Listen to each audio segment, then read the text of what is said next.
Olá, boa tarde a todos. Para vocês que estão aqui acompanhando conosco o Decision Report Meeting, que está sendo realizado especialmente durante o IBM Forum, numa parceria com a IBM. Boa tarde para vocês que nos assistem pela internet, já temos uma grande quantidade de executivos já plugados, alguns até já começando a fazer comentários aqui. Eu costumo dizer que Cloud Computing, que é o tema do nosso debate, é muito interessante. Sempre as pessoas têm algo a dizer, né? Independente do ponto de vista, é um assunto que realmente hoje mobiliza bastante as empresas. Então, tenho certeza que nós teremos aí, nessa 1h30 de debate, pouquíssimo tempo, na verdade, para falar de um assunto tão vasto. Mas a gente vai se esforçar ao máximo aqui, com esse time aqui de painelistas, para poder tocar aí nos principais aspectos, né? Como eu disse para vocês, o nosso painel está sendo transmitido ao vivo pela internet, através da TV Decision, no www.decisionreport.com.br. Vocês que nos assistem podem enviar perguntas e comentários, e nós traremos aqui todas as contribuições, né, na medida do possível. E, no final, ao final do nosso debate também, todo esse conteúdo estará editado, disponível, tanto na Decision Report quanto na página da IBM, do IBM Forum, e vocês também poderão depois acompanhar, e todos aqueles que estão conosco. Bem, como eu falei para vocês, o tema é bastante interessante, e eu vou apresentar para vocês o time, agradecer primeiramente a presença de todos aqui, que com certeza irão contribuir bastante pela experiência, pela diversidade de cada um em termos de áreas em que eles atuam. Eu começo pelo Luiz Lima. Obrigada, Luiz, por estar aqui. O Luiz Lima é CTO da Algar Telecom. Temos o professor, posso falar assim, né? Inevitavelmente, Marcelo Zufo, que é da USP, está sempre também aí acompanhando, e essa área de tecnologia, com certeza, traz uma visão aí bastante interessante.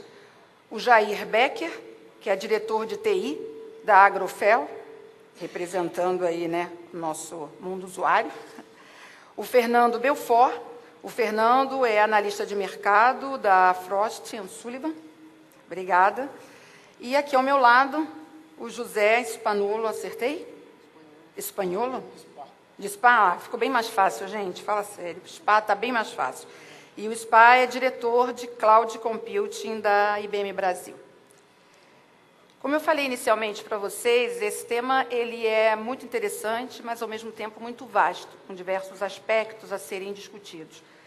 Então, nós vamos tentar aqui, né, organizar um pouquinho o nosso debate para que nós possamos não falar mais sobre o conceito de Cloud Computing. Eu acho que, se nós tivermos realmente que discutir o conceito de Cloud Computing, a gente realmente, 1h30 vai ser pouco, e a gente pode passar aqui 2, 3 dias e vai ter dificuldade. Por que isso, na verdade? Porque, sinceramente, Cloud Computing não é nada novo.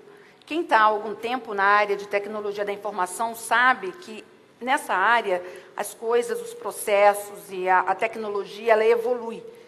E, na verdade, quando nós olhamos para a computação em nuvem, nós percebemos, né, que nós estamos realmente num processo de evolução, de uma forma diferenciada de usar a tecnologia da informação. Então, às vezes, eu estou num debate, conversando com o usuário, e ele fala, não, Graça, eu já estou em nuvem, porque eu tenho um software as a service, então eu já estou em nuvem. Ah, não, eu já estou em nuvem porque eu estou num data center. Ah, não, já estou em nuvem porque eu faço um outsourcing. Ah, não, já estou em nuvem porque eu tenho uma cloud privada na minha empresa, eu tenho um servidor e eu disponibilizo um ambiente em nuvem na minha empresa. Então, na verdade, se nós formos olhar, né, cada uma dessas experiências, nós não poderíamos dizer que não é computação em nuvem se a gente realmente entender que o que importa é de que forma esse novo modelo está transformando os negócios dentro das empresas. E esse é realmente o assunto que nós vamos debater aqui. Quais são realmente os modelos que estão sendo utilizados e de que forma eles estão contribuindo para essa transformação. Então, nessa primeira rodada, vamos falar justamente desse aspecto. Como avaliar o melhor modelo? De onde a empresa deve partir? Ou quais serão os aspectos mais importantes a serem considerados na hora de decidir qual o melhor caminho e como chegar à computação em nuvem? Eu vou começar pelo Marcelo Zufo. E para você trazer, sob o ponto de vista da sua experiência, principalmente, né, da atuação em área acadêmica, como que você acredita hoje que seja o melhor caminho para a gente avaliar os modelos de cloud computing que estão aí já sendo aplicados nas empresas? Alô, boa tarde. Bem, na verdade, eu sou pesquisador no assunto, tenho uma trajetória aí de desenvolver computadores, mas hoje eu tenho uma responsabilidade perante a universidade. Eu fui designado pela nossa reitoria para conduzir a discussão sobre o nosso modelo de cloud computing. Então, ótimo, o usuário também, né? Na verdade, formulador de arquitetura. Ótimo, ótimo. Desenhar uma arquitetura de cloud numa grande organização é algo muito complicado, principalmente quando você considera uma universidade como a USP. Para as pessoas que não sabem o que é a Universidade de São Paulo, nós somos 95 mil alunos ativos, 16 mil professores e funcionários, 58 mil computadores oficiais, fora os oriundos de recursos extra-orçamentários, 16 mil impressoras, 6 campi, são milhões de metros quadrados. E, apesar de existir esse sentimento de déjà vu na área de cloud computing,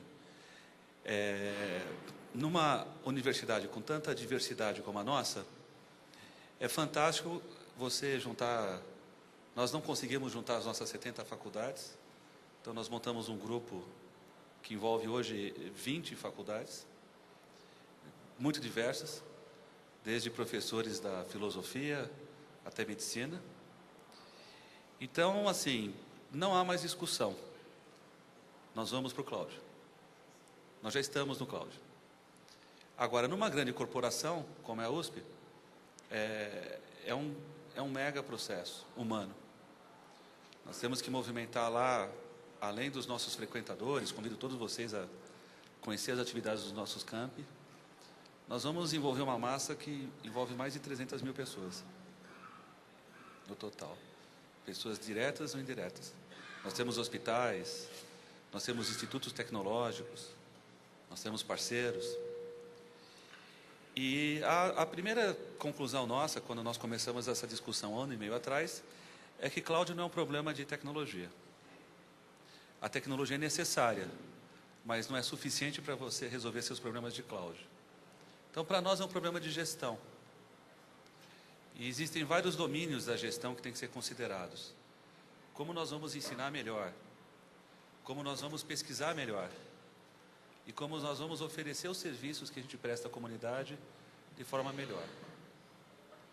Vocês sabem que a Universidade de São Paulo, nos últimos 4, 5 anos, tem consistentemente se destacado nos rankings das melhores universidades do mundo. Nós sabemos que as 10 universidades que estão no topo são universidades que têm seus serviços de informática e sua gestão melhor organizados. Então, nós sabemos que cloud é um caminho para uma melhor gestão. Porque, é claro, na USP todos nós somos inteligentes. Mas o que é ser esperto? Esperto é ser ágil. Quando a gente fala em esperteza, a gente fala da dimensão temporal. Então, nós achamos que cloud é uma grande oportunidade para flexionar, para acelerar, para otimizar vários processos de gestão que nós temos, em todos os níveis. Quando vocês imaginam, se alguém já contou o número de computadores da sua organização, quando você começa a discutir cloud, você vai ficar estarrecido com a quantidade de energia que você gasta, com a ineficiência, com a obsolescência programada. Todos esses problemas, eles são trivialmente resolvíveis com o cloud. Nós tomamos uma decisão de ter um cloud privado, o que é uma decisão extremamente corajosa nesses dias. Essa decisão tem implicações de natureza jurídica. Nós somos uma entidade pública, quase centenária. São poucas as empresas que operam clouds privados mais antigas do que nós. Talvez a IBM seja uma, talvez a única. E nós temos um patrimônio que é praticamente a história desse país, em termos de acervo intelectual. Nós descobrimos, por exemplo, que nós temos mais de 60 mil plantas desde 1820 da cidade de São Paulo. Nós queremos colocar tudo na nuvem. Cada sequenciador genético nosso solta hoje 10 a 20 tera. Aí surgem as perguntas. Puxa, nós temos 6 mil pesquisadores, nós achamos que são os professores. Mas cada professor tem, em média, 2 ou 3 alunos de pós-doc. Então, isso dá quase 15 mil PhDs. Quanto um PhD hoje precisa de storage? A Google dá 10 GB. A nossa estimativa básica é 10 tera. Se nós dermos 10 tera para cada professor, nós estamos falando aí de quase 120 peta de dados. Como nós vamos proteger esses dados? Privacidade e segurança. Não é porque nós vamos colocar na nuvem que os dados são livres, abertos. A USP tem uma ética muito rigorosa, então ela respeita o direito de autor, o direito de propriedade intelectual. Então, discutir cloud, eu não quero tomar tempo dos outros palestrantes, para a gente ter diversidade, abre um universo de potencialidades e de oportunidades incríveis. E na nossa avaliação, nós decidimos ir em frente, nós estamos implantando o projeto hoje. Sobre qualquer ponto de vista, a gente consegue garantir retorno de investimento, o famoso ROI. Não conseguimos, até agora, fazer uma análise em que não houvesse uma prova inconteste do retorno de investimento, que no nosso caso é público, e isso nos traz, inclusive, uma maior responsabilidade perante a sociedade. Obrigado. Obrigada, Marcelo. Eu vou passar a palavra para o Jair, e já aproveitando algumas colocações que foram feitas pelo Marcelo, reformular essa pergunta, né? Como avaliar o melhor modelo de cloud, né? Já levando em conta alguns aspectos que ele colocou, como flexionar, acelerar, tornar mais ágil, ter um ROI, né, identificado, ter redução ou não de custo. Quer dizer, como é que você, olhando já esses aspectos, na sua realidade, você enxerga essa avaliação de cloud computing? Boa tarde a todos. É interessante ouvir aqui o pessoal da USP comentando com tamanha 16 mil contas e tantos teras e tantos... E nós somos uma empresa do agronegócio que temos hoje 500 usuários. E nós também estamos na nuvem. Então é importante como a nuvem consegue atender toda essa gama de gente, de tão grande até o menor. Com a mesma qualidade que ele vai ter, eu também tenho. Então, as empresas hoje adotou a solução da IBM para colaboração totalmente na nuvem e na nuvem pública. Então, depois nós vamos comentar esse assunto na palestra que vai ter sobre esse assunto. Mas eu acho que não existe a cloud perfeita, a certa. Existe a que tu pode adaptar à tua empresa. E cada empresa tem o seu perfil e vai conseguir colocar ou na pública, ou na privada, ou na híbrida. Ela vai ter que trazer o consultor, vai ter que trazer alguém, um parceiro, para avaliar qual é o seu perfil e qual a solução que ele vai ter que ter. Não existe receita pronta, não existe solução perfeita, não existe nada. Existe uma construção individual, caso a caso. Então, acho que essa é a minha posição em relação a isso, né? Porque a gente, como uma empresa pequena, média hoje, né? Já estamos vendo o benefício de termos as contas de e-mail multiplicadas pelo espaço que nós tínhamos como solução tradicional, ou seja, um servidor de e-mail próprio e tal. Quando nós fomos para a nuvem, esse espaço multiplicou em 100 vezes que nós colocamos para os nossos usuários. Então, houve uma disponibilidade, aumentou a disponibilidade em grande escala. A escalabilidade é uma coisa que indiscutível. Hoje, se entra mais 50 pessoas na empresa, se criam as contas no e-mail e pronto. Não existe nenhum movimento mais da empresa em relação a isso.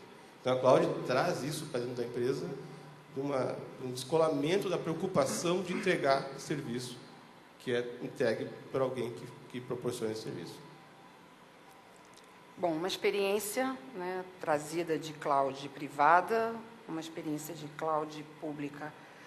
Eu vou colocar uma questão tanto para o Fernando quanto para o SPA e depois eu passo para o Jair, que seria a seguinte. Quer dizer, seria possível hoje, apesar de vocês colocarem muito claramente que, na verdade, cada empresa encontra, né, o seu melhor modelo, mas haveria um perfil de empresa, haveria uma tendência de adoção de cloud privada e pública por determinados segmentos de negócios ou perfis de empresa? Deixa uma pergunta aí, tanto faz. Legal, vamos começar. Então, boa tarde aí. Agradecer a presença de todo mundo. Eu já percebi, inclusive, que a sala aqui é cloud, né? Não sei se vocês viram, mas começou a escalabilidade aqui na frente. Um monte de cadeira. Né? E não notou, quer dizer, cabe mais ainda, né? Mas, assim, a respeito de perfil de uma indústria específica, o que a gente percebe indo no mercado é que todas as indústrias, de uma maneira ou outra, eles vão acabar adotando cloud, né?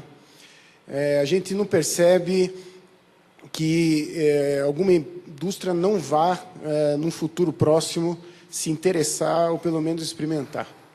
O que existe é uma diferença em relação ao tipo de modelo de utilização. E mais ainda, o tipo de carga de trabalho. Eu acho que nesse aspecto, foi até a primeira pergunta, né, que quando a gente começou com o professor Zufo, que era que maneira assim, avaliar o melhor modelo. Quer dizer, precisa realmente fazer grande parte que ele falou em relação a um planejamento, né, ele realmente está entendendo qual que é o tamanho do escopo que ele vai ter que trabalhar, quais são as restrições, quais são os problemas. E aí você realmente identificar dentro desse escopo aquele workload, aquela carga que seja mais viável a ser implementada nesse momento.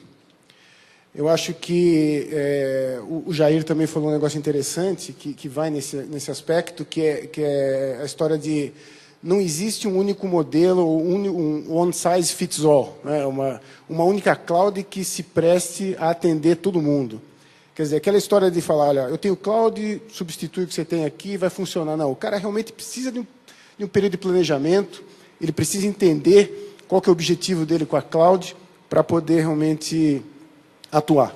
E aí, sair dessa história da tecnologia, né? A gente já falou bastante aqui, porque cloud é um modelo de entrega de serviços. Nós estamos falando em gerenciar um serviço. Como que a gente entrega, como que se consome. E aí vai bem além de tecnologia.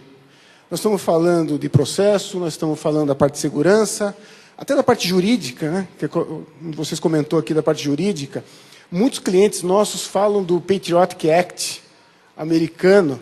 Ele fala, poxa vida, a IBM tem cloud centers pelo mundo inteiro, como é que eu vou fazer para colocar meus dados lá fora e tal? Mas, por desconhecimento do Patriotic Act, no próprio Brasil, a gente tem leis aqui em que você pode fazer devassa fiscal, financeira, bancária de determinadas pessoas que estão sob processo. Quer dizer, que tipo de proteção o dado precisa? Quer dizer, aí vai naquele modelo público-privado. É aí que o projeto realmente precisa ser estruturado, né?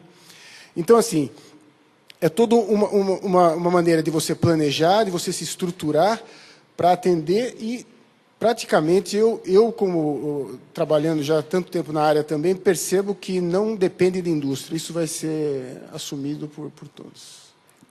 E você, Fernando, você acha que, apesar de todos concordarem que, de uma maneira ou de outra, todas as empresas, de alguma maneira, vão adotar a computação em nuvem, se haveria uma tendência de adoção de pública ou privada, de acordo com o perfil, o tamanho da empresa, algo nessa linha? Qual é a sua visão? Ótima pergunta. Na verdade, eu queria até entender quantos aqui são compradores de tecnologia. Se puder só ter uma ideia. Tá bom. Acho que entre vocês, acho que a nuvem vai fazer sentido sim. Acho que é só uma questão de algumas indústrias, algumas verticais, são verticais que para a cloud estão adotando de uma maneira rápida. São os early adopters da tecnologia.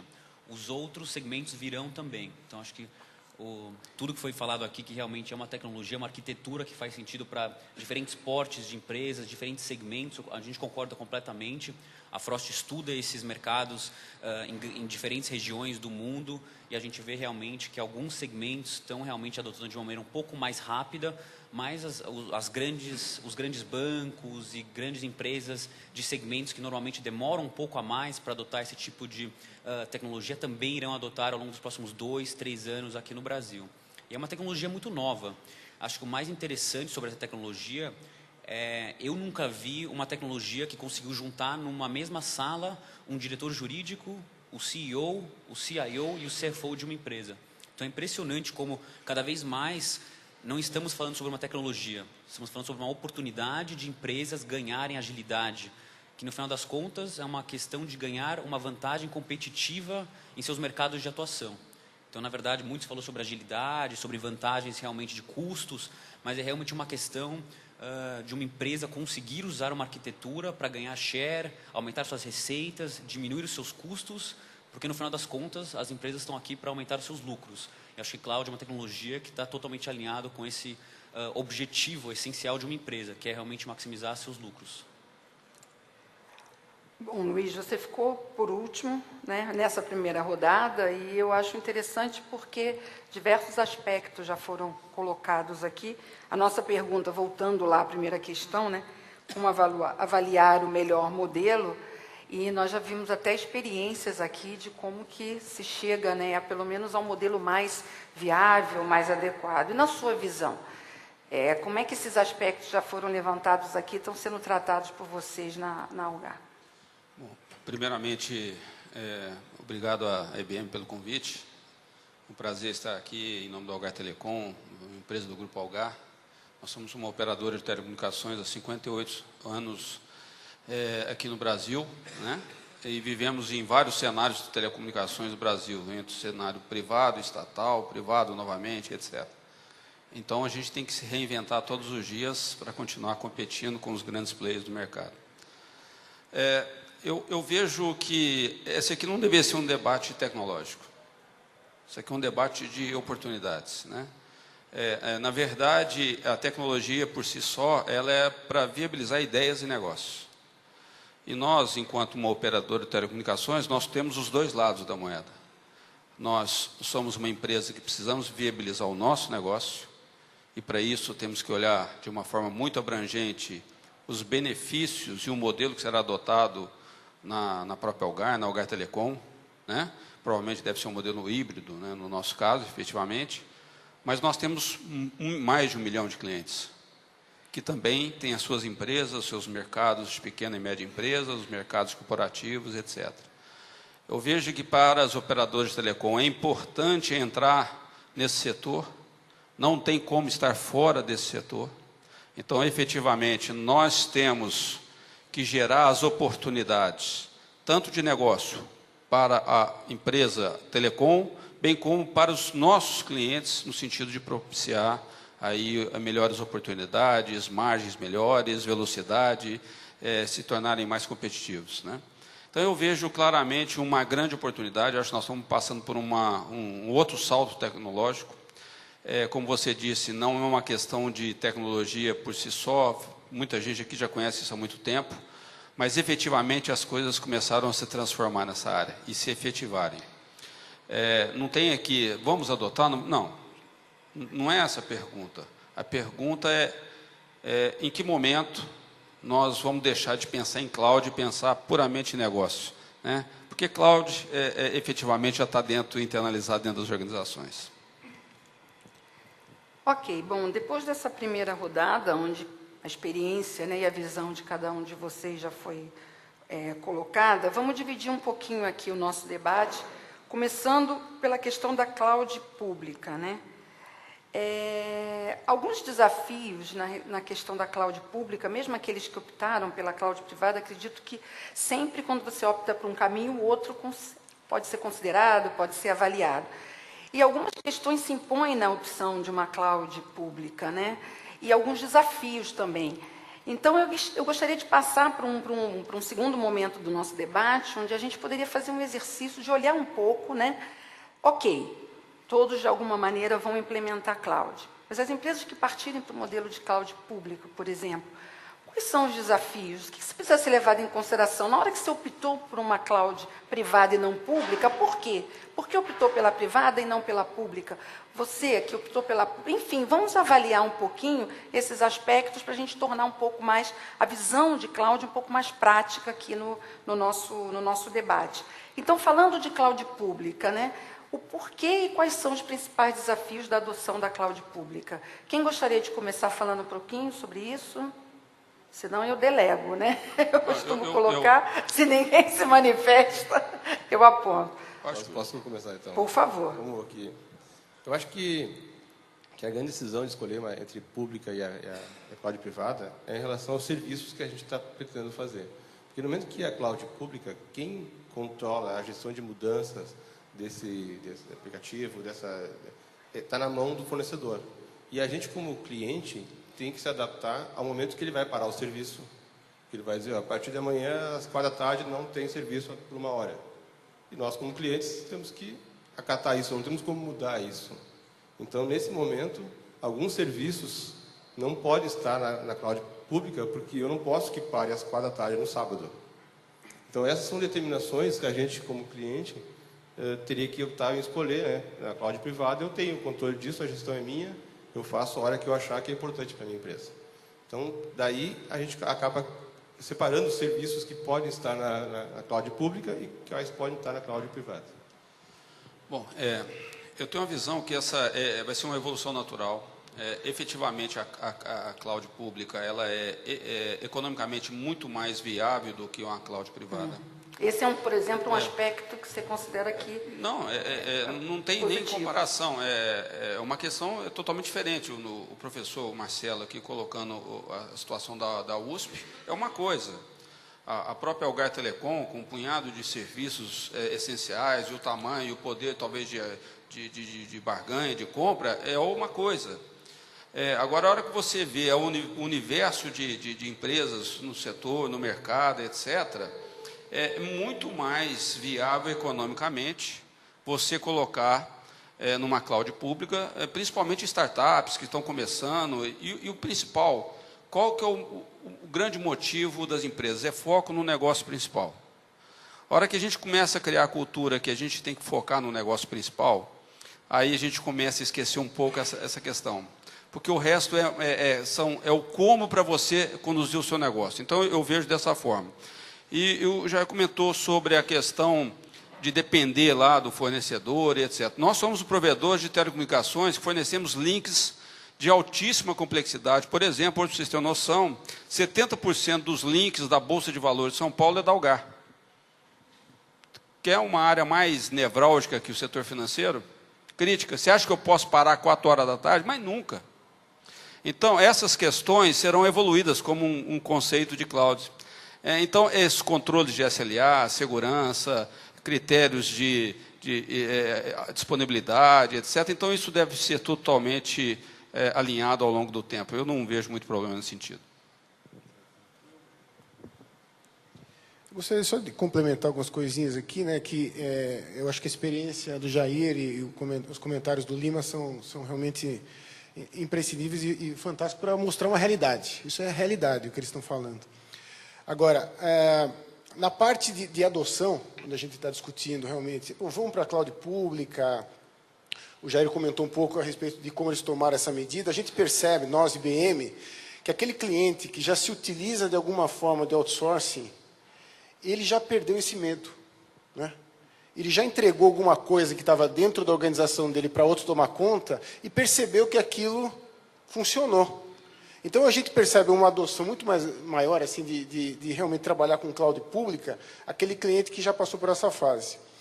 Um outro ponto, que é a parte de segurança ou disponibilidade, que acho que o Lima estava comentando, muito interessante também, é um mecanismo que o próprio cliente tem para se proteger. Que muitas vezes volta naquele ponto. Vamos falar de tecnologia? Como é que é a segurança? Tem firewall, IDS, varredura de imagem, mas ele esquece, né, que ele pode pegar o termo de serviço, o SLA, ele pode negociar isso com uma cobertura, porque ele está pensando no hoje, mas se aquele provedor sai fora, Se aquela cloud não existir mais, onde estão os dados dele? Então, ele pode negociar tudo isso para aumentar a segurança em que ele está inserido. E uma outra coisa também é o que ele vai colocar fora, o que ele vai deixar na cloud privada. Acho que a gente até vai discutir isso. Mas isso é uma decisão e também varia de indústria para indústria, de caso para caso, dependendo do que o cliente está querendo, né? Acho que basicamente é isso. Fernando, para complementar essa sua visão sobre cloud pública, alguns aspectos foram levantados aqui, como a própria questão da disponibilidade, da segurança. Como que você vê esses aspectos sendo aí trabalhados pelas empresas que ainda alegam, muitas vezes, essas questões para não adoção da cloud pública? A gente ouve isso, a gente está no mercado e no dia a dia a gente ouve muitas empresas colocando essa questão que foi trazida aqui da disponibilidade e também da própria segurança, né? Como que você vê esse desafio hoje? Na verdade, quando eu penso numa cloud pública, na verdade, acho que a maior oportunidade que a gente tem como país, como região, é justamente prover soluções para empresas de pequeno e médio porte de uma maneira muito rápida, ágil e com custo-benefício muito alto. Então, são empresas que hoje em dia não têm softwares, porque ou o software é muito caro, ou realmente não tem estruturas de TI internas. Eu acho que daqui para frente a gente vai começar a ver parcerias entre IBM e alguns provedores de internet, telcos, como o caso da Algar, justamente provendo essa nuvem pública, principalmente falando sobre software como um serviço. Isso vai ser muito bom para a nossa economia do Brasil, da região. Essas empresas de pequeno e médio porte, quase 95% das empresas do Brasil, são a espinha dorsal da nossa economia. Você prover uma solução como serviço de ERP, uma solução de gestão de clientes, gestão fiscal dessa empresa, realmente pode trazer ganhos muito rápidos em termos de crescimento dessa empresa, e essa empresa crescendo, acho que o nosso país também vai ter uma série de benefícios com relação à cloud. Então, para mim, cloud pública é uma ótima oportunidade de negócios para o país e para a região. E é ótimo ver empresas como IBM firmando parcerias como a TOTOS para chegar nessas pequenas empresas, a Algar Telecom também, que consegue chegar na ponta dessas pequenas empresas usando a cloud pública, que é realmente a cloud inicial que surgiu, que tem todas as vantagens de economia de escala, agilidade, para justamente entregar para essas empresas algo que elas não conseguiam comprar em termos financeiros, ou não tinham a cultura de comprar no passado. Então, a gente está falando sobre a democracia da tecnologia. Acho que essa é a parte mais interessante. Nos próximos 2, 3 anos, a gente vai ver muitas empresas pequenas, as padarias dos seus bairros, terem ali um software para saber quem você é, para fechar o seu pedido, para te mandar alguma coisa para sua casa, usando ali um software que, na verdade, está na nuvem.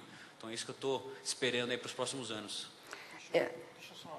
Gostaria só de colocar um ponto aqui, né, aproveitando carona no discurso do Fernando, que é muito interessante o que ele falou, né? E isso bate muito, inclusive, com a estratégia da IBM, que a gente tem Smarter Planet, Analytics, Cloud, e a quarta é expansão geográfica. Aqui no Brasil mesmo, a gente vai finalizar o ano com mais de 40 filiais no Brasil. E o que significa isso? Significa que a gente está levando a capacidade, a tecnologia, para outras regiões, né? E pelo que o próprio Fernando falou, e a gente tem ido, né, a IBM tem investido nisso, eu tenho visitado clientes no interior do Brasil, e ele fala para a gente assim, sabe o que é inovação para mim? Você não precisa trazer o Watson aqui. Inovação é se você me arrumar uma funcionalidade para controlar o estoque, através da nuvem, através da internet. Eu preciso controlar, sei lá, a merenda escolar que eu ofereço aqui. Isso é inovação, quer dizer, a gente vai acontecer no Brasil, através da cloud, uma modificação, uma transformação, que realmente esse país vai ser o país do futuro, né? Só fazer um comentário aqui. A gente não se dá conta hoje que a cloud pública, a dimensão que ela está, que as pessoas na vida pública, na vida privada, todas acessam hoje uma cloud pública. Vamos pensar quem é que não tem o e-mail na nuvem aqui. Todos têm. Né? Então, isso está presente na vida das pessoas que ninguém se dá conta que nós estamos usando uma cloud pública. Mas esqueça a sua privacidade. Como? Esqueçam a sua privacidade. Ótimo. Entendi. Bem, a gente vai, justamente, esse é um dos aspectos que eu acho que a gente tem que discutir. Eu queria comentar. Isso, eu queria passar para você fazer 2 comentários. O primeiro, ainda sobre essa rodada da cloud pública, que pela opção que vocês fizeram da cloud privada, seria interessante você até falar um pouquinho sobre esse outro lado, né, da opção. Vocês levaram isso em consideração em algum momento, ou não, e por que sim, enfim. E depois a gente discutir um pouquinho essa questão da cloud privada, sob o ponto de vista das pequenas e médias empresas, e dessa forma de você meio que revolucionar os negócios no país. Bem, eu vou, se você me permitir, vou ser um pouquinho acadêmico. No começo do cloud, havia muita confusão de definições. Então, existe uma referência, o Departamento de Comércio americano, ele tem uma organização chamada NIST, National Institute for Standardization. Seria o equivalente ao nosso Inmetro, ou ABNT. É um órgão do Departamento de Comércio norte-americano. E eles têm uma referência, que é a referência universal de Cloud Computing, e é um texto curto, são só 4 páginas, muito fácil de ler, chamado The NIST Definition of Cloud Computing. A definição do NIST em Cloud Computing. Esta é a referência zero. Seria como Adão e Eva para os humanos, é a referência zero de cloud. É a referência adotada universalmente, por exemplo, por todas as universidades do mundo que estão tocando cloud. Porque tem uma coisa aqui que são alguns paradoxos, né? A gente começa a discutir definição. Ele, que é uma empresa privada, foi para o cloud público. Eu, que sou uma entidade pública, fui para o cloud privado. Que história é essa? Né? Então, se tiver alguém confuso na plateia, tem que ler esse texto. Né? Na verdade, só mais um comentário sobre esse texto. O que é cloud? Existe uma métrica objetiva. São 5 critérios que uma nuvem tem que ter para ser verdadeira uma nuvem. Eu sei de cor. A primeira é a elasticidade. Quer dizer, você pode ter serviços que, dependendo da sua sazonalidade, por exemplo, matrícula na USP. Em 48 horas, 150 mil alunos têm que entrar lá e resolver tudo quanto é conflito numa vida louca, moderna, em que você tem que disputar a audiência das suas aulas com tudo mais que um jovem tem para fazer nos dias de hoje. E principalmente tablet, né? Smartphones são 10 mil vezes mais rápido que qualquer professor lá da USP. Então, primeiro conceito é elasticidade. O segundo é a independência de localidade na oferta do serviço. Você oferece seu serviço na cloud, mas você não sabe onde está o serviço. Nós temos 6 campi num cloud privado. Nós vamos distribuir o nosso cloud para ter robustez pelas Ribeirão Preto, São Carlos, Campos, São Paulo. Você oferece esse serviço, mas você não sabe onde ele está no teu cloud, seja ele público ou privado. Terceiro, e talvez eu considere o mais importante critério, o serviço medido. Vocês sabem quanto vocês gastam de energia elétrica hoje? Algar sabe, na sua infraestrutura de informática? Quantos bits e bytes nesse instante estamos gastando? Vocês têm uma noção clara de tudo junto? Quantos funcionários? O serviço, ele é absolutamente medido. E mais, humanless. Você sistematiza todos esses processos de gestão de informática da sua empresa, e para que eles sejam altamente robustos, você tira o humano do processo. Quarto critério, padronização de todos os seus processos de informática. Tudo agora passa a ser padronizado. O rack, a tomada, o blade, o tipo de memória. Dependendo da memória que você usa no seu servidor hoje, se for abaixo de 45 nanômetros, processo de microeletrônica, você economiza pelo menos 40% do consumo de energia do teu blade. Poucas pessoas sabem disso. E o quinto é a oferta irrestrita de todos os serviços da sua organização. E aí é mais complicado, né? Porque vai oferecer serviço. Você vê o computador na mesa, eu estou oferecendo um serviço de informática. O computador está com uma taxa de ociosidade de 98%, está consumindo energia, pode ser roubado, está obsoleto, mas não, eu estou com o serviço porque eu estou com o computador, provavelmente com a secretária sentada. E aí, na hora que você desmaterializa, você sobe com o computador, você sobe com um prestador de serviço, você chega à conclusão que você não está prestando o serviço. Então, isso nos faz repensar muito em relação a todos os processos de organização. Então, considerando esses 5 critérios, que são muito bem definidos, nós estamos, por exemplo, num cloud privado. Mas, dependendo da elasticidade, por que não ir para o público? Se realmente houver uma adoção maciça, como eu vou conseguir garantir minha taxa de adesão e crescimento ao cloud com os processos intrínsecos de compartilhamento, aquisição de equipamento e treinamento? Então, o cloud, ele te dá essa flexibilidade. Existe uma 4ª vertente do cloud, que a gente não falou também, que é o comunitário. Mas, no final, a decisão é estratégica. Você tem que trazer o pessoal de tecnologia, você tem que trazer o seu jurídico, você tem que trazer seus gestores. Existem teorias de decisão estratégica, comando e controle. Você tem que pegar a matriz da tua organização, vertical e horizontal, o estratégico, o tático, o operacional, ligar com as suas unidades. E a USP, ela não é uma USP, são mais de 80 USPs lá dentro. Você pega professores da Faculdade de Filosofia, Ciências e Letras, eles não têm nada a ver, em termos de behavior, comportamento, com professores da medicina, por exemplo. Algumas faculdades são mega faculdades, com 10 mil alunos. Outras faculdades recém-criadas, tem 15 alunos. Santos agora só tem 30 alunos, estamos abrindo uma sede lá. E você tem que ter, então, uma nuvem que caiba a todos os processos da tua organização, seja ela pequena, média ou grande. Então, no final do dia, a decisão, se é público, privado, ou se você vai ou não vai para o cloud, ela é eminentemente estratégica. É de natureza estratégica. E aí daí a grande dificuldade. Porque no dia a dia das nossas organizações, a gente pensa no operacional, a gente pensa no tático, a gente pensa no negócio, mas é muito difícil pensar em estratégia.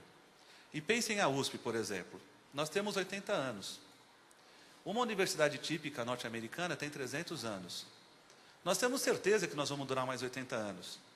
Então, como uma decisão de ir para o cloud vai afetar a visão, a perspectiva e a evolução da nossa organização para os próximos 2 anos, para os próximos 5 anos, para os próximos 10 anos, 20 anos, 50, 80 e 100. Ok, Marcelo, obrigada. Bom, nós vamos entrar numa terceira fase aqui do nosso debate, onde nós vamos abrir para a participação da nossa plateia virtual. A nossa audiência, recebi aqui uma informação, está em 400 executivos nos acompanhando pela internet. Obrigada por estarem conosco. Várias perguntas já surgiram aqui. E uma delas eu vou selecionar porque ela é direcionada a você, Spar, mas é um assunto que eu queria trazer aqui para vocês em relação à adoção de cloud pelas médias empresas, né? Nós temos hoje, todos nós sabemos, um contingente grande de empresas no país, muitas delas ainda em processo de informatização, buscando soluções de tecnologia para fazer, como a gente tem olhado aqui, avaliado, né? Quer dizer, uma grande transformação no seu negócio. Então, para ele, se é cloud, se não vai ser cloud, mas o importante para ele é que seja uma tecnologia ágil, que tenha um custo acessível e que, principalmente, ele não tenha que se preocupar em qual será essa tecnologia daqui a 10, 20 anos, porque realmente fica difícil tomar uma decisão dessa no modelo de negócio, né, que tem uma dinâmica diferenciada e, às vezes, não tem uma estrutura de TI tão organizada para se reunir, para fazer avaliações, ROIs e tudo isso.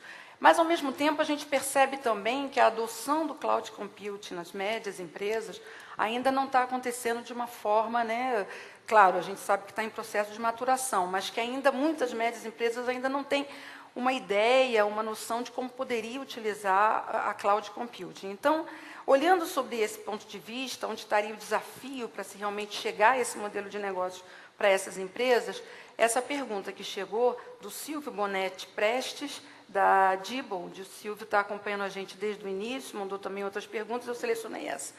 E ele diz o seguinte: qual o maior obstáculo para as médias empresas migrarem seus negócios para a nuvem? É a entrada, escolher entre os diversos fornecedores e modelos de negócios em nuvem, ou a saída, quando ele precisa, de repente, trocar até de fornecedor em relação às restrições técnicas de negócios e até legais? Vou repetir. A pergunta é a seguinte: qual o maior obstáculo para as empresas médias migrarem seus negócios para a nuvem? É a decisão inicial, e seria de entrada, em função das ofertas existentes, dos modelos de vários fornecedores, ou quando ela tiver que sair ou trocar de fornecedor, de provedor. Legal. Entendi. Então, no aspecto de entrada, né, vai de novo ao encontro do que a gente estava discutindo no começo, que era justamente de você fazer um planejamento, né? Não é tudo que hoje em dia está preparado para rodar na cloud. Então, existem tipos de cargas, colaboração, desenvolvimento e teste, infraestrutura, plataforma. São cargas que hoje em dia rodam muito bem numa cloud. Se ele tem outro tipo de aplicação, essa aplicação ainda não é um candidato bom para ser migrado. Então, quer dizer, não vamos entrar nesse momento, né? Se ele tem uma aplicação que ele gostaria que fosse, mas essa aplicação não é virtualizável, essa aplicação ela precisa trabalhar numa máquina específica, isso vai ao encontro do que o próprio professor Zufo falou, o critério do NIST. Então, não é cloud, você não consegue pegar aquela aplicação e colocar numa cloud. Então, o que precisa fazer é realmente uma análise do que eu tenho rodando hoje nessa empresa e falar, isso eu consigo colocar numa nuvem. Tá?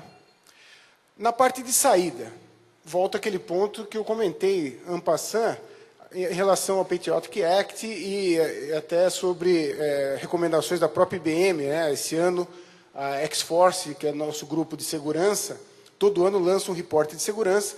Esse ano existe um capítulo específico sobre cloud, e lá discute-se não só a parte de tecnologia, mas também o termo de serviço e o SLA. É nesse aspecto em que a empresa vai se proteger, ela vai colocar termos explicando, detalhados a respeito do que vai acontecer com os meus dados, como isso pode ser recuperado, como isso vai ser guardado, para que ele estabeleça um relacionamento com esse cliente. Dessa maneira fica fácil sair. Nesse aspecto que você tocou, e algumas perguntas também, eu vou aglutinar, a gente tem muitas perguntas aqui, mas alguns assuntos se repetem, eu vou começar a fazer aqui, pensar os mais importantes. Nessa questão que você tocou de contratos, existem perguntas aqui exatamente avaliando até que ponto os contratos de SLA hoje existentes, eles já contemplam toda essa diversidade da oferta de cloud computing. E sobre aspectos legais, por exemplo, de você ter dados fora do país e de como a questão legal pode ser aí coberta. Eu queria ouvir um pouquinho vocês que estão usando cloud, que estão avaliando, como é que esse aspecto dos contratos foi aí considerado por vocês, por favor. Eu queria só voltar um ponto antes da pergunta da pessoa que fez aí agora, que é com relação... Nós temos um desafio enorme na área de tecnologia de reconhecer que o que é óbvio para nós não é para a maioria das pessoas.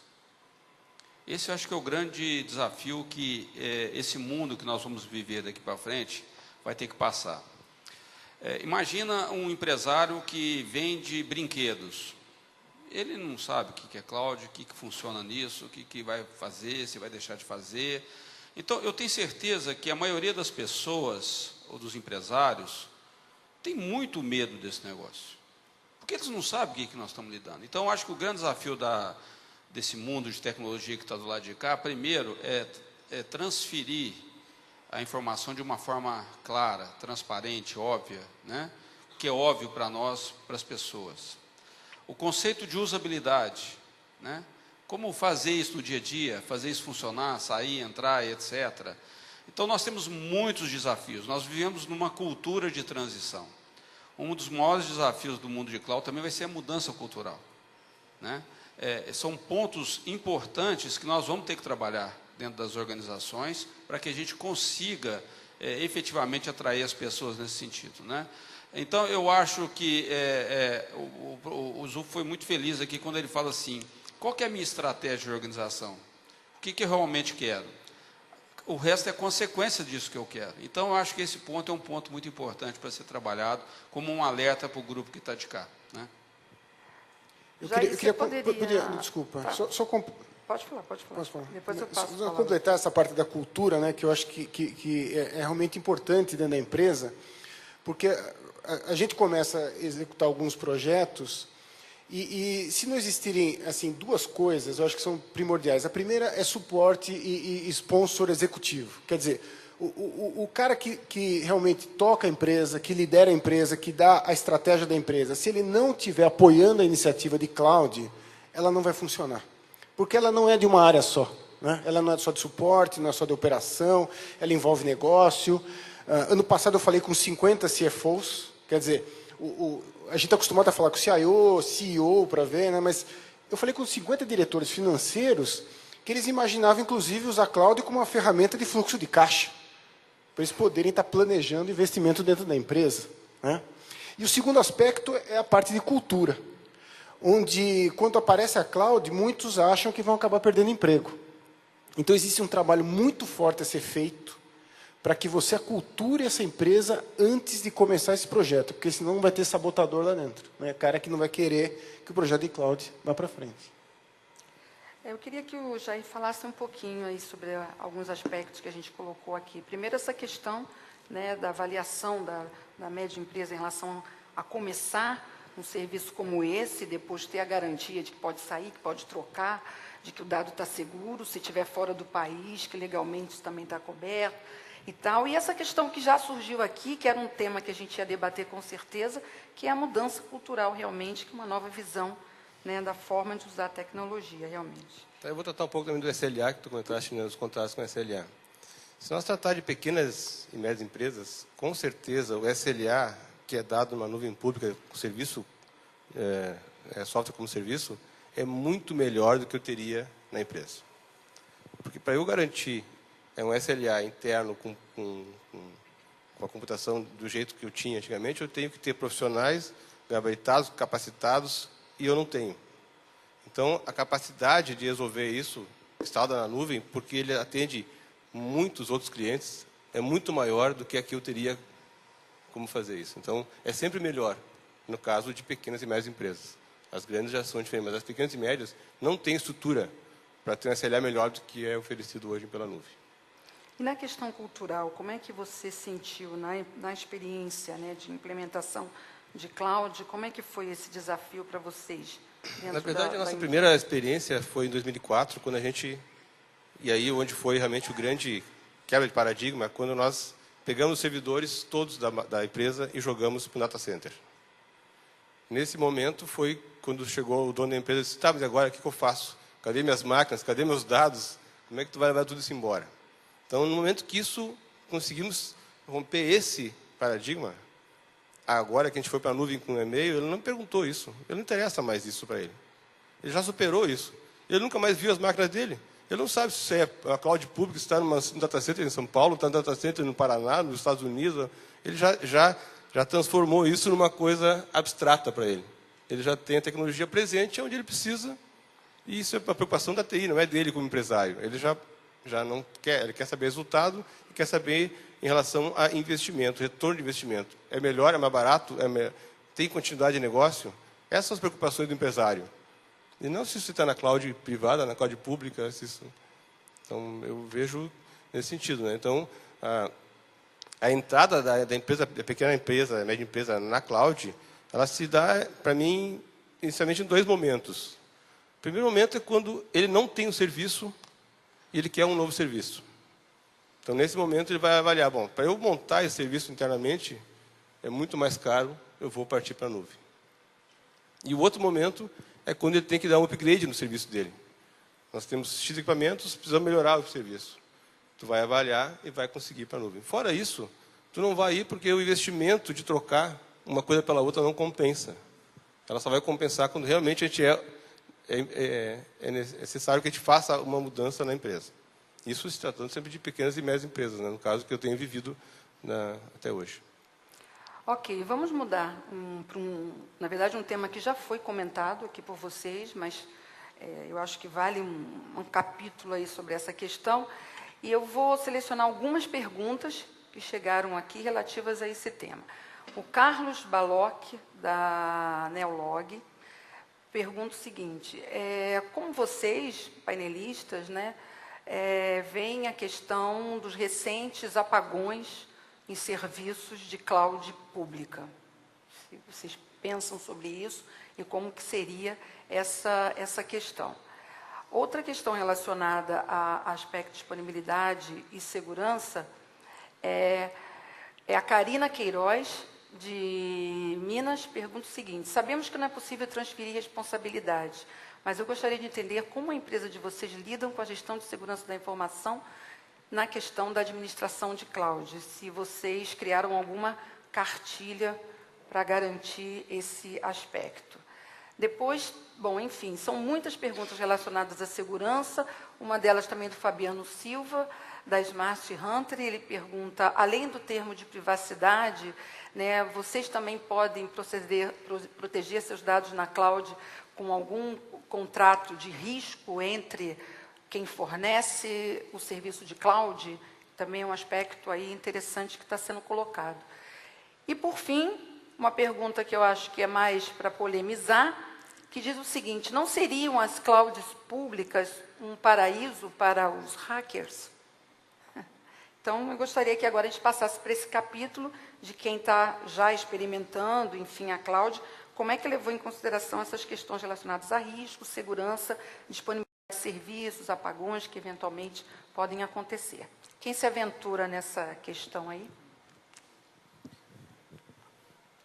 Eu queria só comentar um pouquinho sobre esses apagões em nuvens públicas. Eu acho que apagões, não são apagões, eu acho que na verdade essas instabilidades e você ficar aí algumas horas sem serviço é algo que acontece em qualquer tipo de empresa.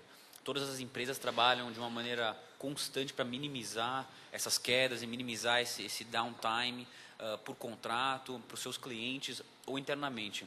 A grande diferença é que a nuvem pública é completamente público. Então, se você tem um serviço com a Amazon ou você tem algum serviço da Sony para o seu videogame, se o serviço não estiver funcionando, você sabe que tem algum problema ali. Então, são casos mais fáceis de identificar essa queda ou essa instabilidade. Mas eu garanto que o que você falou, acho que eu concordo completamente. Você ter esse serviço na nuvem, uma nuvem pública, você vai ter esse tempo de downtime muito menor do que se você tivesse uma infraestrutura dentro de casa, principalmente uma empresa de pequeno e médio porte. A gente conversa com muitas empresas de pequeno e médio porte e a maior barreira, eles falam que é a segurança. Agora, você entra dentro dessas empresas e pergunta se essa empresa tem antivírus.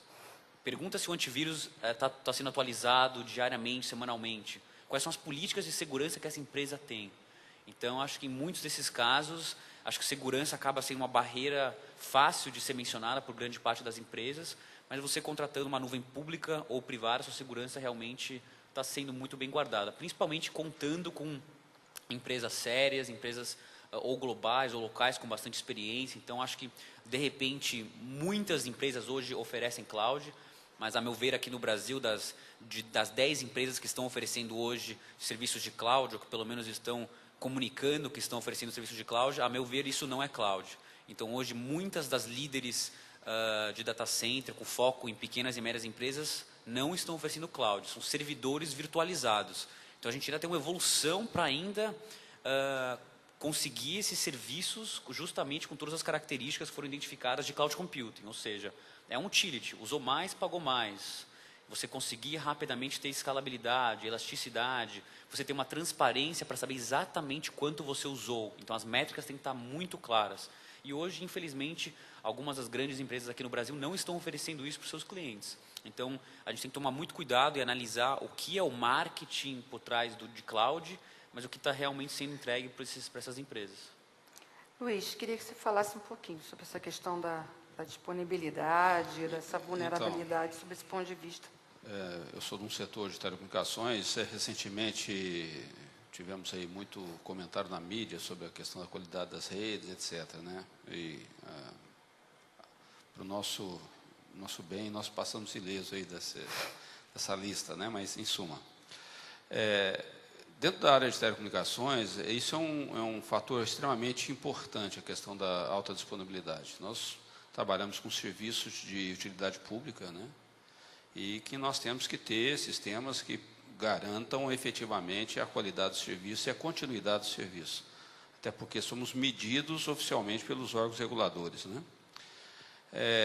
O que não é diferente em questões de data center, etc. Então, um pouco o que o Fernando falou, os investimentos para essa área, para se manter alta disponibilidade de sistemas, são elevadíssimos.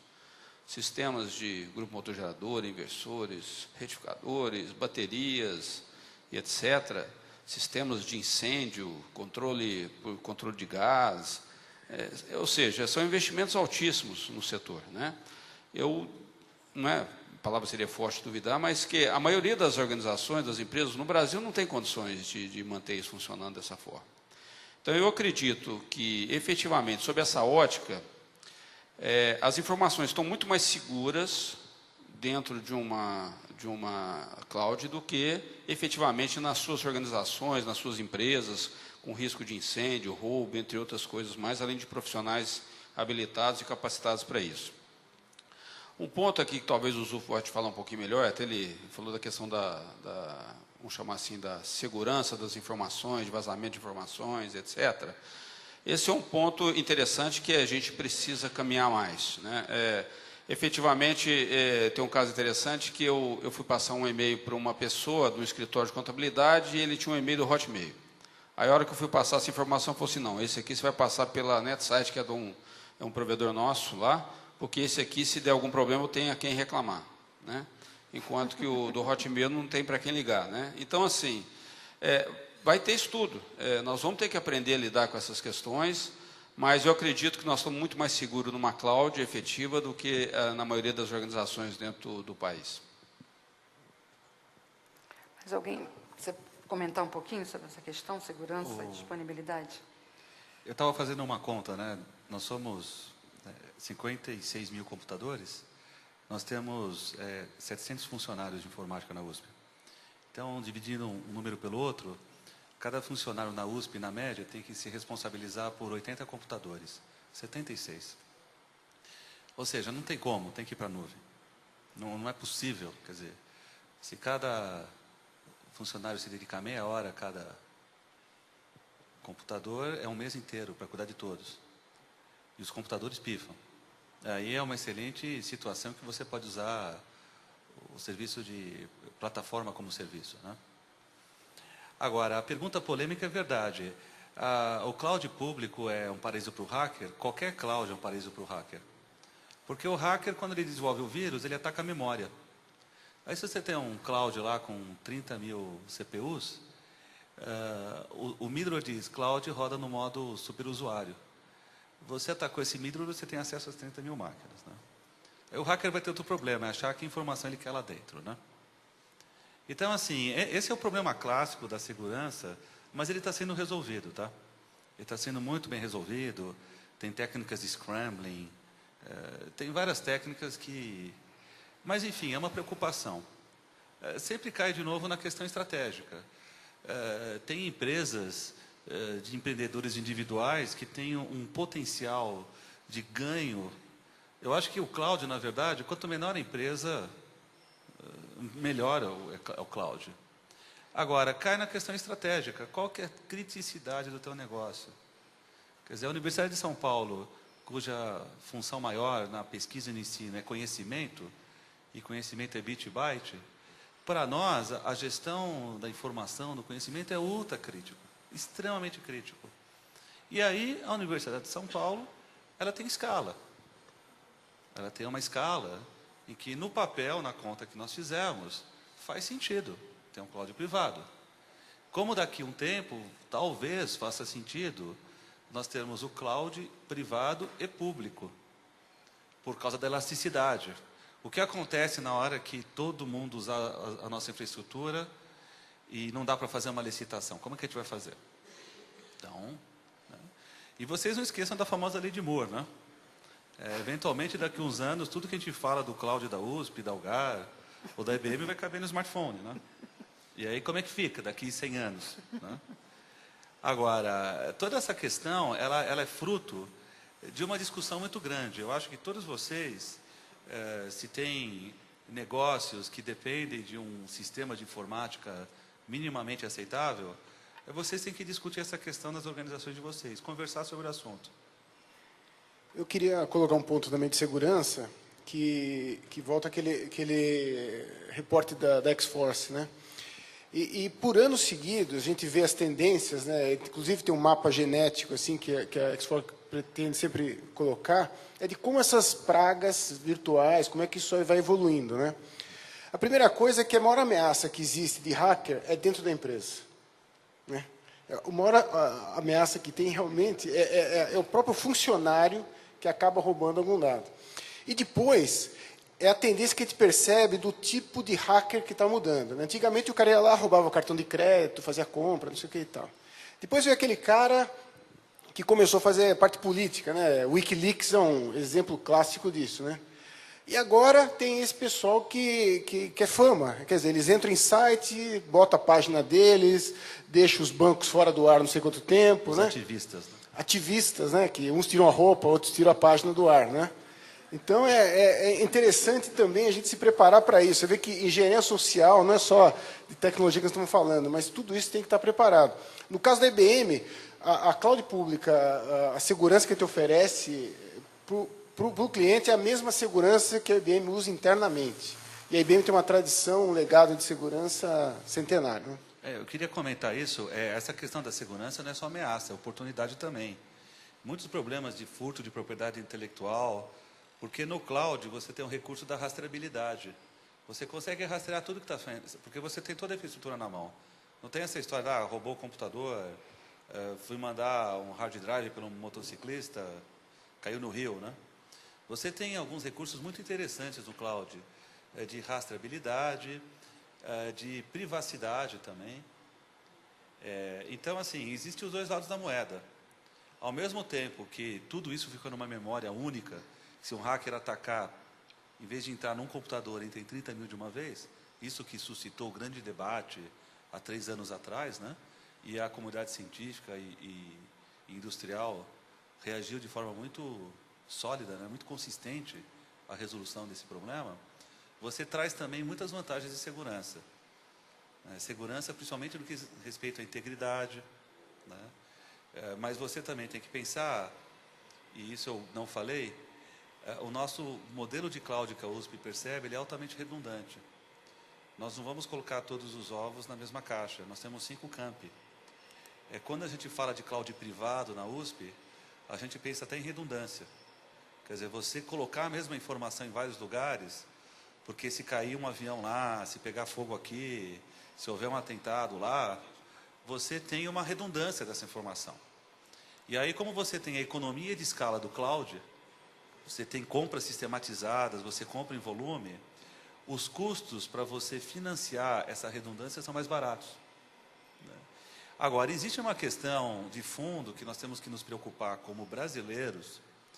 Nós temos problemas estruturais de infraestrutura. Nós estamos pessimamente ranqueados no ranking da América Latina, em termos de data centers para cloud. Nós estamos, acho que, em 3º ou 4º lugar. Então, existe uma questão governamental de incentivos, desonerações que precisam ser pensadas. Hoje, provavelmente, você monta um cloud, ele vai estar no Chile, ele vai estar no México, ele provavelmente não vai estar no Brasil, né? São questões que tem de política pública em cloud computing, que apareceram também. Só comentar sobre segurança. Acho que segurança, eu costumo dizer que depois que do advento da internet, a segurança virou questionável, né? Porque no momento que tem um servidor ligado conectado à internet, a coisa ficou complicada de se manter segurança, né? Então, vou contar uma pequena historinha para ver como a segurança é percepção.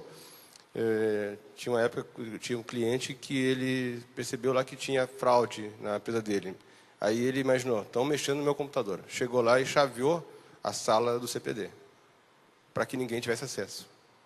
Olha a percepção dele, segurança, que se a máquina tivesse com a porta chaveada lá, estava seguro, ninguém ia mexer até chegar a auditoria. Então, é muita percepção. Então, o que a gente como empresa de médio porte, acaba indo de carona, né, numa cloud pública, como eu comentaste sobre a IBM, o que ela investe em termos de segurança é tão maior do que eu tenho condições de investir, que com certeza a segurança numa cloud pública é muito, muito, muito maior.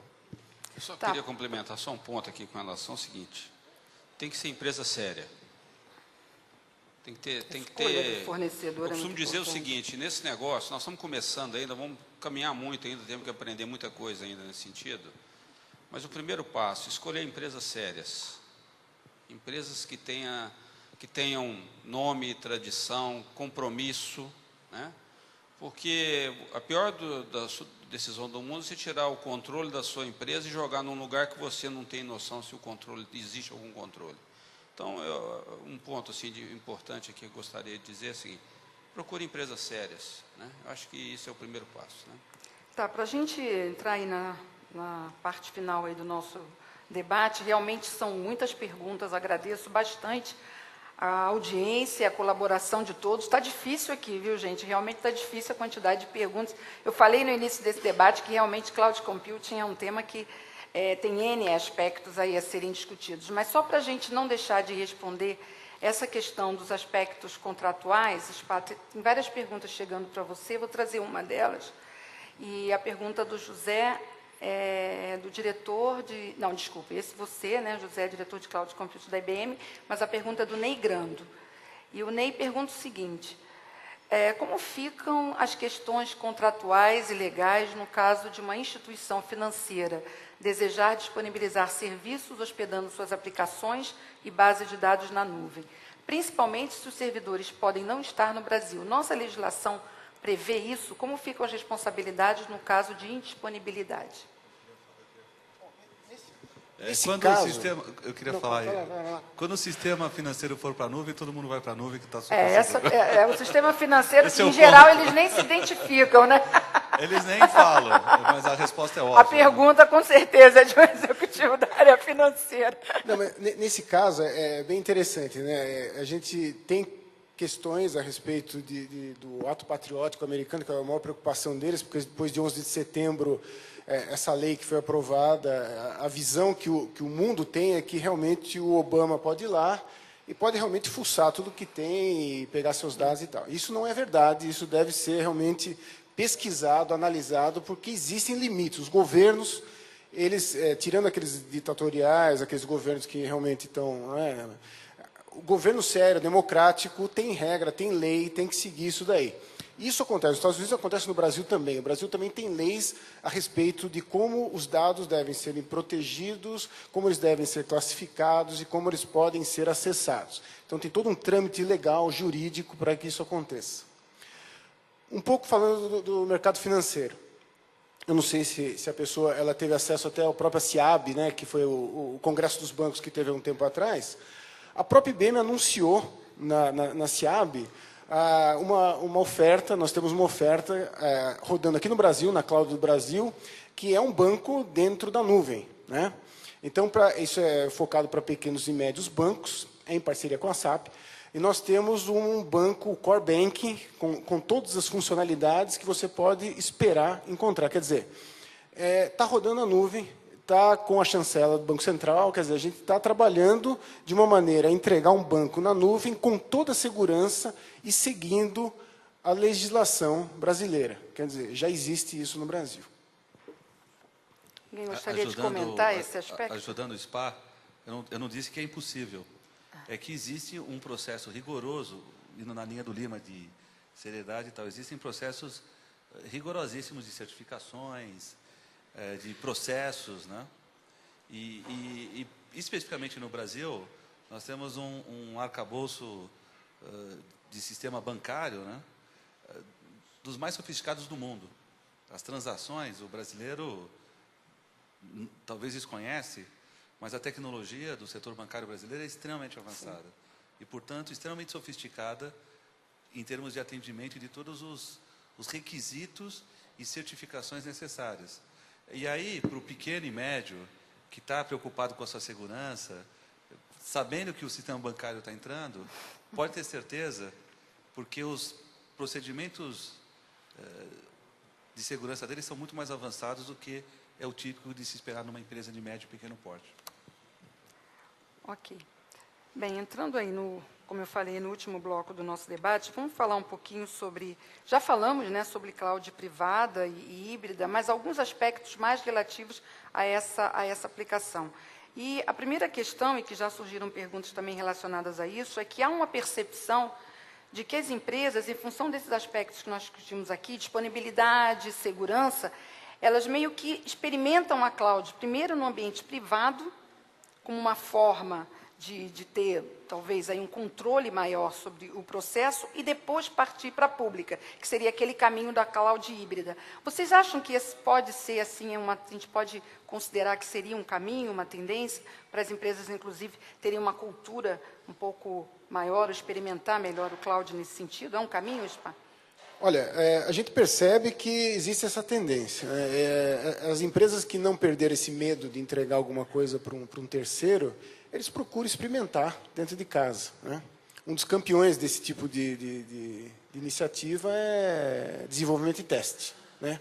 Que o ambiente não é crítico, é um ambiente em que eles podem testar, que eles podem aprender, podem se aculturar, né? E acabam realmente transformando a empresa, partindo daí. Então, a gente percebe que a tendência deles é essa. Agora, dependendo da indústria, o que é core para uma indústria não é core para outra, né? O que é sensitivo para uma não é para outra, o que é confidencial, né?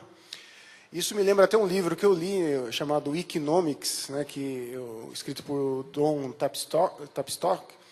Ele conta a história até de uma mineradora canadense, em que essa mineradora ela queria aumentar o seu faturamento, ela não sabia mais como fazer prospecção, ela já tinha exaurido aquela inteligência que ela tinha. E ela pegou o mapa geológico dela, que é a coisa mais confidencial para uma mineradora que existe, e publicou na internet e falou o seguinte: olha, quem conseguir aumentar meu faturamento em 10 vezes, eu vou dar um prêmio de $100 mil. Entrou na jogada não só geólogos mesmo, mas até militares, estudantes, padres, caras interessados em geologia.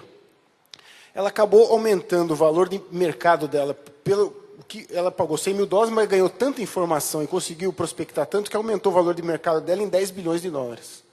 Quer dizer, o que é impensável hoje em dia de você tirar dentro da sua nuvem privada e colocar, eles inverteram essa ordem. Quer dizer, o que o Zuf falou, o que vai acontecer no futuro, quando a gente se acostumar, quando a capacidade da cloud estiver no nosso smartphone? Quer dizer, os modelos de negócio vão ser outros, os cases vão ser outros, e a gente vai estar exercitando novas tecnologias, novas maneiras de trabalhar. Então, eu acredito muito em que as empresas trabalhem nesses workloads mais fáceis, menos críticos, e assim que eles vão pegando traquejo, vão pegando confiança, eles acabam partindo para voos mais altos. Vocês concordam? Vocês acham que pode ser um caminho começar pela experiência de uma cloud privada? Eu acho que as empresas de pequeno porte, médio porte, é o contrário. Eu acho que ela começa pela cloud pública. Ela não tem estrutura nenhuma para criar uma cloud privada, batendo os 5 requisitos que ele coloca aqui, é impossível. Então, ela vai começar sempre pela cloud pública. Então, voltando ao início no nosso debate, não sei se vocês lembram que a primeira pergunta que eu fiz é se a gente poderia desenhar um pouco uma tendência de adoção de cloud, né?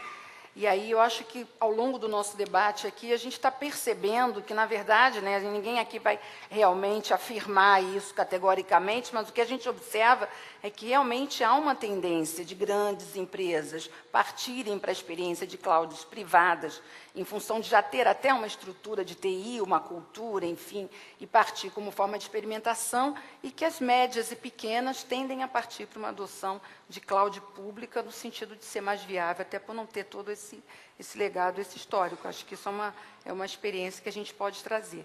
Ainda falando de cloud privada, tem uma pergunta interessante relacionada a essa experiência das empresas e tem a ver com essa questão também da mudança cultural.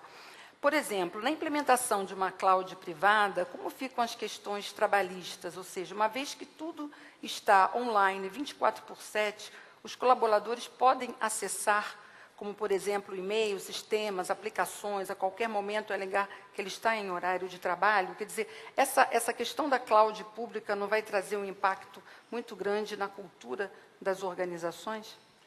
Olha, assim, é uma coisa interessante, eu não sei quem assistiu o painel de CEOs ontem, né? E até acho que o próprio Fábio Barbosa que comentou, né? E hoje de manhã até estava vindo aqui com o Duarte, que é o CTO da IBM, e a gente estava comentando justamente isso, né? De que as gerações mudam, né? As gerações mudam. Ontem o Fábio comentou sobre um vídeo que tem no YouTube que chama All Work, All Play, em que mostra a diferença entre os baby boomers, onde a gente queria uma segurança numa empresa, quer dizer, você nascia na empresa, vivia na empresa até morrer e tal, né? Depois veio a geração X, quer dizer, outro tipo de demanda. Agora nós temos os millennials, quer dizer, o cara é totalmente conectado. O que precisa acontecer é o que os próprios CEOs falaram ontem. No Brasil, principalmente, a gente precisa de uma série de reformas, né? Não só tributária, mas trabalhista. Quer dizer, precisa mudar. O mundo mudou, as pessoas mudaram, as empresas mudaram, agora é tudo globalizado. Quer dizer, a gente tem que se adaptar. Isso é tudo uma evolução da sociedade, né? É criar jurisprudência, é ir para frente e ver outras formas de trabalhar. Assim que a gente consegue desenvolvimento. Como que vocês veem essas mudanças e o impacto aí nessa questão também, Zulfo? Para um paulistano que gasta 1h30 para ir e voltar para o trabalho, o home office, são riscos e oportunidades. Quando a internet surgiu, a gente imaginava que aquele paradigma informação é poder ia ser quebrado, né? Na verdade, a internet só permite a troca de informação. O cloud vai um pouco mais longe, porque quando você pensa em colocar seu dado em outro lugar, e você não sabe onde está esse dado, seja na pública, privada, comunitária, qualquer que seja o cloud que você pensa, você não sabe onde está o dado. Você não sabe onde ele está sendo processado. Traz uma dimensão mental que é a seguinte: pô, será que eu posso compartilhar isso? E aí muita gente chega à conclusão: eu posso. Eu posso. E aí vem o movimento do Open Data, né? O movimento do Open Data, e aí o Big Data, e aí outros paradigmas estão vindo com o cloud. É realmente um outro patamar de percepção humana que a gente está entrando. Aí cai na situação que informação não é mais poder. Você tem muita informação por causa do movimento cloud na internet. E aí o paradigma muda. Analisar informação, a capacidade de análise da informação passa a ser um poder. E aí que está toda a frente dos novos negócios altamente lucrativos, que para os pequenos e médios empreendedores vai ser uma grande oportunidade. Complementando com relação à questão dos trabalhistas, nós somos no Grupo Algar, a gente adotou uma política de gestão chamada Empresa Rede desde 1990. Então, nós estamos aí com 22 anos com essa política, na qual tivemos algumas mudanças, jargões, etc. Lá não tem recursos humanos, tem talentos humanos, lá não tem funcionários, são associados, etc. E ninguém bate ponto e ninguém também tem hora para chegar nem hora para sair. Já tivemos muitas dificuldades de entendimento disso, porque as leis trabalhistas no país são muito... elas precisam evoluir, né? A verdade é que todos nós hoje ficamos angustiados se eu não quiser comprar alguma coisa e não conseguir comprar alguma coisa a hora que eu quiser. Então, é uma coisa assim que o mundo mudou. Hoje o mundo é 7/24, mas as pessoas não precisam ser 7/24.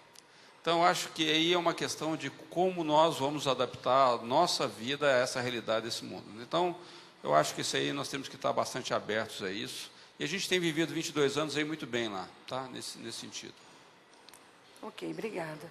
Bem, já fui informada que, felizmente, né, pela quantidade de perguntas, olha, a gente poderia continuar aqui mais 1h30, que tranquilamente vários outros assuntos aqui foram trazidos pela nossa audiência, que se manteve aí cativa. Mas, realmente, a gente tem que finalizar. Eu finalizo com uma mensagem do Fábio da Silva, de Santa Catarina, que estava acompanhando com a gente, que está parabenizando a todos vocês, palestrantes, pela contribuição e realmente desejando aqui que esse tema e essa discussão realmente prevaleça, porque, segundo ele, é muito difícil a decisão da adoção de cloud computing. Eu acho que pode ser aí ficar... A gente não tem o objetivo de concluir, a gente tem, na verdade, aqui o objetivo de levantar questões e mostrar que, realmente, debates como esse, enfim, toda essa troca de ideias e experiências é fundamental no processo de adoção, por conta de todos esses aspectos que nós vimos aqui.